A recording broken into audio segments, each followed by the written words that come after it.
Anyone who is saying that Sue Bird should be the next head coach of the New York Liberty or the Phoenix Mercury for that matter is out of their freaking mind. All that and more coming up on this episode of Locked on Women's Basketball.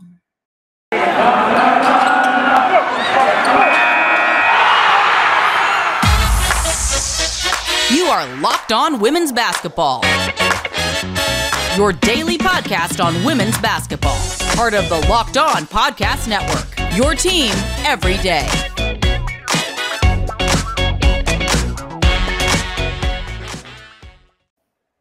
Hey, women's basketball fans, welcome to another episode of Locked on Women's Basketball. I am one of your hosts, Erica Lindsay Ayala.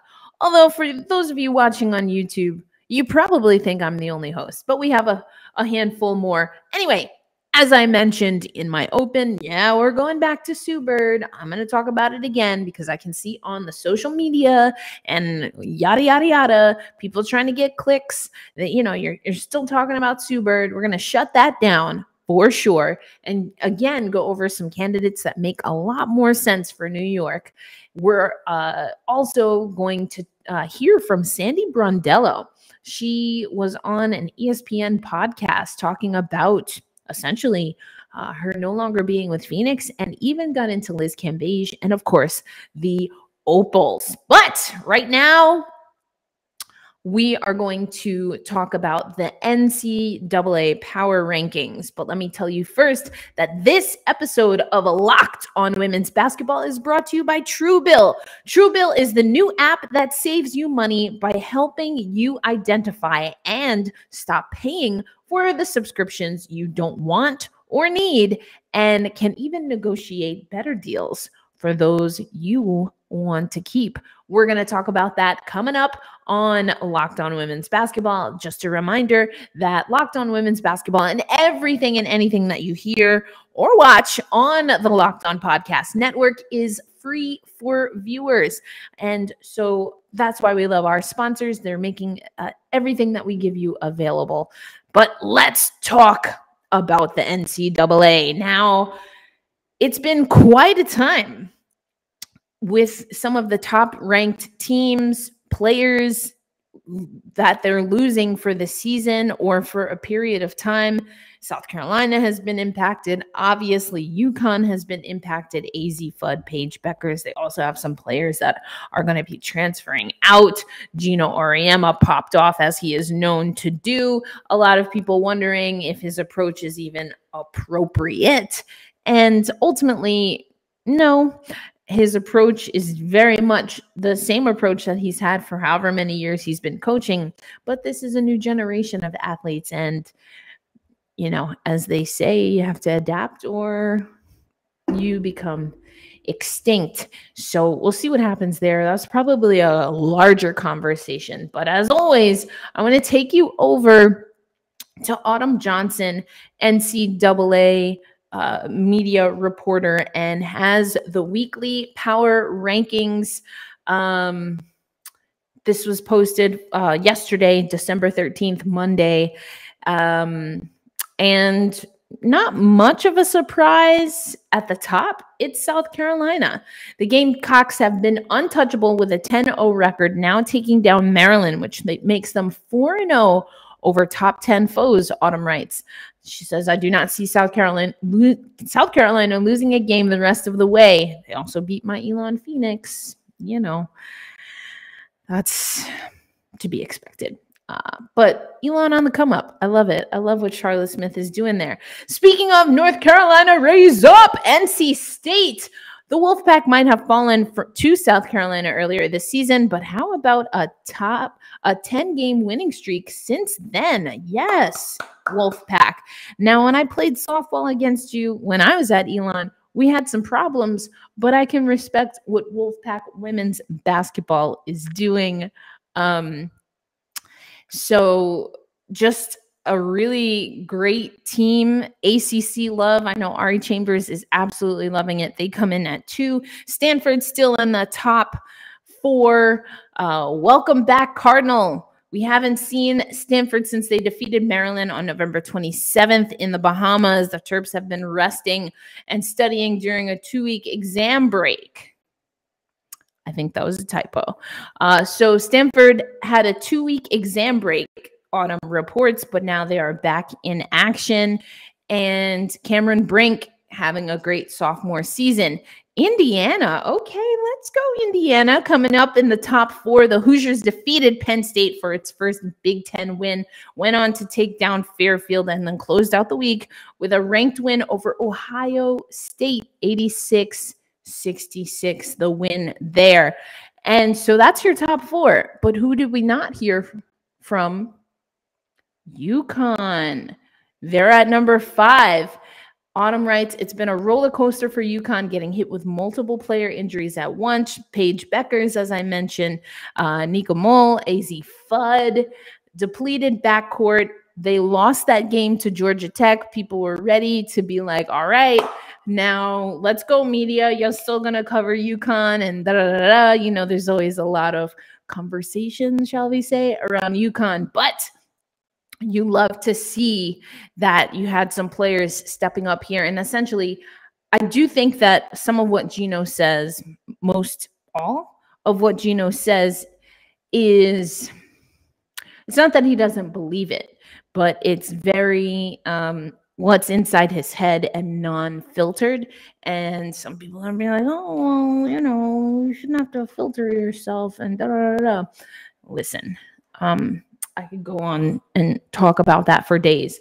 Here's what I think Gino does, and this is his MO. He challenges his athletes. He challenges them in practice. He challenges them in the games. He challenges them one-on-one, and he challenges them publicly. Now, the public stuff, yeah, it's in public. Probably don't like being told or having everyone be told what your coach is probably telling you in practice. So do I think the players are surprised or taken aback by what he is saying? No. I think what happens when you do that stuff publicly is that now it's left for interpretation for other people. And so now your players might have to deal with other people who are not in their space coming at them with Gino-like fire. Just something to think about. But I do 100% believe that Gino does that to get performances from his players and to get under their skin and to make him the enemy so that they rise up to the occasion. That's an old school way of thinking. I kind of like, I'm drawn to that. Like, you know, that's how I was taught. That being said, it's not the only way, and it's not the most appropriate way. It's not for every player. So anyway, that's my 2 cents. UConn at 5. Louisville at 6. They got their win over Kentucky in the Jimmy V Classic, 64-58. Also, Haley Van Lith talked to Autumn. Check that out. I'll leave a link in the description if you want to see some of those interviews that Autumn is doing. At 7, Baylor. So here we go. Nikki Cullen coming from the WNBA and now has a top 10 team in Baylor that she's looking to just prim and get ready to make another push. They played Alcorn State. They will play Michigan December 19th. And so that should be a good one. It's what Autumn calls must-see TV in the paint. The Terps at 8, Arizona at 9, and Tennessee at 10. At 10, hello, Lady Vols. I think, are they getting rid of that? I don't know. Tennessee has been a bubble team along with Michigan, Texas, and Duke for my Power 10 for the past couple of weeks. The undefeated Vols have continued its flawless record in Sunday's matchup over Georgia State, which includes notable wins over USF, Texas, and Virginia Tech. So, all right, the rise of Tennessee, let's go. I saw a lot of people reacting to Candace Parker putting out some photos of her daughter Layla during her visits back to Tennessee and with Pat Summitt and all good things there. So, all right, the rise of Tennessee, let's see how that goes. All right, So I got you through your top 10 rankings. Let me know, who are you most excited to watch this NCAA season? I have to be honest, I get a lot of my content from autumn. I am not watching that many NCAA games, as you know, it's hockey season for me. That being said, I love all of the energy, as Ari Chambers would say. I already gave her 2 shout outs. As Ari would say, around women's basketball. It's great. Let me know who you are watching this NCAA season. Coming up, as I mentioned, I'm going to get into it again because I said what I said and I felt like some of y'all didn't hear me. So we're going to talk about this coaching carousel, and then we're going to end the show. You're not going to want to miss this. Sandy Brondello getting real about what really went down in Phoenix on ESPN radio. But right now, as promised, I want to tell you more about TrueBill. How many free trial subscriptions have ended up costing you hundreds, if not thousands? Yikes, thousands of dollars long after you've forgotten to cancel. Well, you can fight back against scammy subscriptions with TrueBill. TrueBill is the new app that helps you identify and stop paying for subscriptions you don't need, you don't want, or you simply forgot about. On average, people save up to $720 a year with TrueBill because companies make subscriptions hard to cancel. Also, the same with emails, right? TrueBill makes it incredibly simple, and your TrueBill concierge is there when you need that to cancel unwanted subscriptions, so you don't have to. TrueBill has over 2 million users and helps save them over $100 million. That's a lot of bread. So don't fall for subscription scams. Start canceling today at TrueBill.com/LockedOnNBA. Get TrueBill right now by going to TrueBill.com/LockedOnNBA. It could save you thousands a year. That's TrueBill.com/LockedOnNBA. And now I want to tell you about Stance.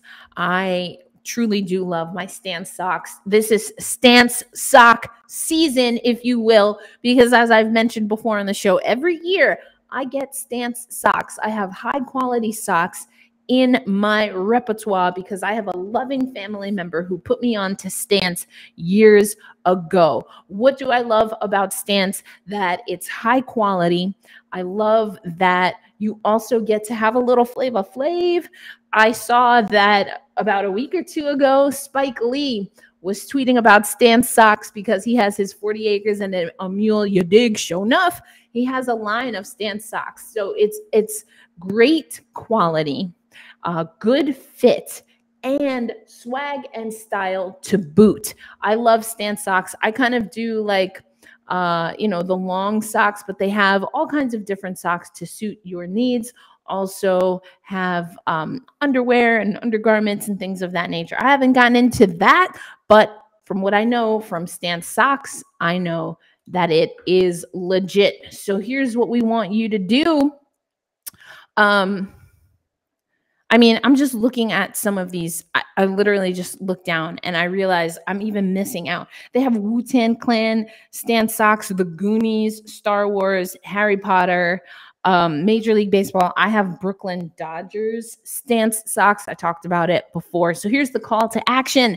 Stance believes the perfect fit matters more than fitting in, that those who feel good do good. So go see for yourself. Register for an account at stance.com and get 15% off your first purchase. Use promo code LOCKEDON at checkout to apply. Enjoy the color and comfort of a life less ordinary with Stance. Love my Stance socks. Truly, truly love my Stance socks. Thank you, as always, for making Locked On Women's Basketball your first listen. We know there's a lot of other options. I hope you are checking out Jasmine Baker, Players of the New School. She's doing that on Twitter Spaces. I saw that Winsider podcast just had the GOAT, Cheryl Swoops, on. So we know there are a lot of other places that you can get women's basketball coverage. We want you to support those, but always make us your first listen. Let's go. All right. Segment number 2. Let's get into it. I want to give you a reminder. a reminder of why I said what I said and what I said regarding Sue Bird. Y'all gotta stop. Y'all gotta stop. WNBA Twitter, you know I love you, but no, Sue Bird cannot be the next coach, the next head coach of the New York Liberty. Can't happen. Here's what I said last episode. It's the New York Liberty needs more coaching experience, and they probably need more experience at the GM role if they want to be competitive in this WNBA 2022 and beyond. The New York Liberty have a great market. They are an original franchise, but they will continue to struggle until they get real, until they get serious about putting in and investing in veteran people who know what they're doing. Now, listen, as someone who has come from the amateur now to do what I do, I get it. Everyone needs their break. I just don't think the New York Liberty position, respectfully, is one that at this particular time, or because of the heightened market, that you need to put someone that's cutting their teeth, even if that someone is Sue Bird. Now, if you just want to sell tickets and you want people to see Sue Bird on the sideline, well, then my response to that is you should have signed her as a point guard. You should have closed that deal. I don't know that it's her time to be a coach, a head coach, and I definitely don't think it's her time to be the head coach of the New York Liberty. But we shall see what's going to happen. This is a young New York Liberty squad. I think you need a veteran coach who's going to come in and get those young whippersnappers together. I want to take you back December 19th, 2019. And I wrote a story entitled Liberty 2021 Wishlist. A coach with experience, a #1 draft choice, and help for Tina Charles. Well, they didn't help Tina Charles. They gave her the boot, apparently on her day off. Also got rid of Kia Nurse. I wouldn't have done that either, but you know, either way, here's what I had to say about the coaching staff. On October 16th, the Liberty announced they would not extend Smith's contract. The Hall of Famer ended her playing career with the Liberty in 2012 before joining Bill Lambier's coaching staff in 2015. She succeeded Lambier in 2018 to become the 7th head coach of the franchise, making, of course, Walt Hopkins the 8th. In 2 seasons with the New York Liberty under Smith, the Liberty went 17-51. Katie Smith won more games than Walt Hopkins in his first 2 seasons. Just didn't work out. So you go from Bill Lambier to 2 first-time head coaches.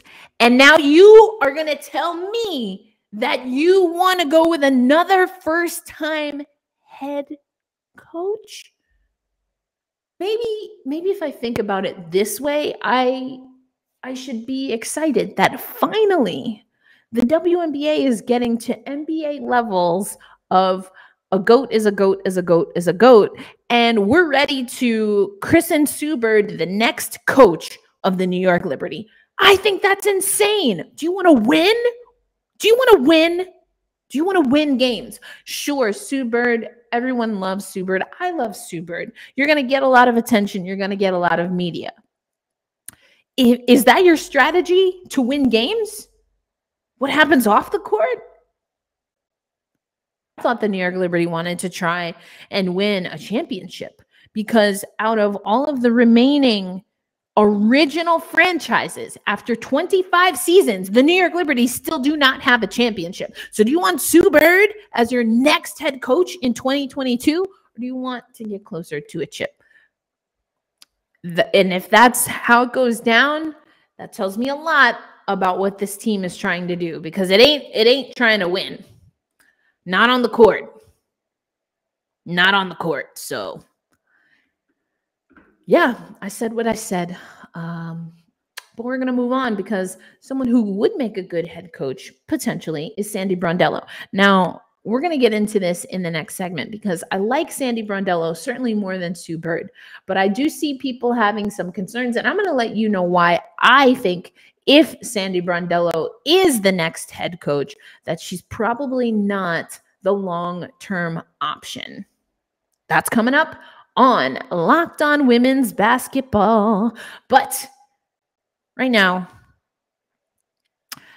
so you listen to podcasts like Locked On Women's Basketball for the power of knowledge, because obviously I have infinite knowledge, right? Or just like to rant. Either way, you should switch to Boost Mobile for the power of saving money. You get 3 unlimited data lines for $30 a month per line and a free 5G phone when you switch, so you can get the latest episodes of course, your favorite Locked On Women's Basketball podcast and any other podcast on the Locked On Podcast Network, all on one of America's largest 5G networks. More power to save, Boost Mobile.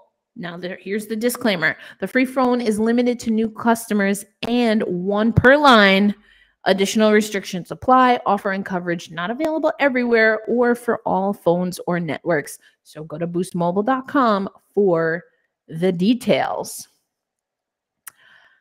Okay, Sandy Brondello, here's what I like. An experienced coach, has won championships as a head coach, has played in the WNBA, has assisted in the WNBA, has international experience, is considered to be a very thoughtful coach that will sit down and have conversations with her player outside of basketball before they even step in between the lines. I like all of that for Sandy Brondello. She seems very even-keeled. I like that about Sandy Brondello. Here's what I don't like. And I've talked about this on the show before. I could never figure out Phoenix. Are they a good team that's lazy? Are they a mediocre to kind of bad team that's lucky? Are they a team that has a great coach that they don't listen to?